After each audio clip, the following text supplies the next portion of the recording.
అంతర్జాతీయ మ్యూజియం దినోత్సవాల భాగంగా ఈరోజు బాపు మ్యూజియం నుంచి మొగల్రాజ్పురం కేవ్ వరకు 5K వాక్ నిర్వహించడం జరుగుతుంది. ఇది ఫస్ట్ ఈవెంట్. ఇది అయిన తర్వాత ఇదే బాపు మ్యూజియం దగ్గర పెయింట్స్ కాంపిటీషన్ ఉంటుంది, క్విజ్ కాంపిటీషన్ ఉంటుంది, ఫోటోగ్రఫీ కాంపిటీషన్ ఉంటుంది. అట్లాగే మన ఇంట్లో ఏదైతే వారసత్వంగా వచ్చిన పురాతత్వం నుంచి వచ్చిన వస్తువులు ఉంటాయో ఆర్టిఫాక్ట్స్ దాని డిస్ప్లే కూడా ఉంటుంది. అదైన తర్వాత ఇక్కడికి ఈ మ్యూజియం హిస్టరీ కల్చర్ ట్రెడిషన్ గురించి డిస్కస్ చేయడానికి చాలామంది ఇంటెలెక్చువల్స్ వస్తున్నారు.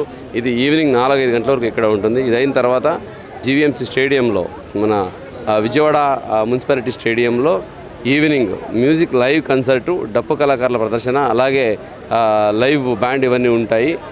ఇది ఒక రోజు full power packed world museum day సెలబ్రేషన్లో భాగంగా ఎన్టీఆర్ జిల్లాలో government of Andhra Pradesh tourism department, NTR జిల్లా యంత్రాంగము, ఆర్కియాలజీ డిపార్ట్మెంటు, అట్లాగే కల్చర్ అండ్ క్రియేటివ్ కార్పొరేషన్ ఆధ్వర్యంలో స్ట్రేస్ మీడియా సహకారంతో ఈ కార్యక్రమం చేయడం జరుగుతుంది.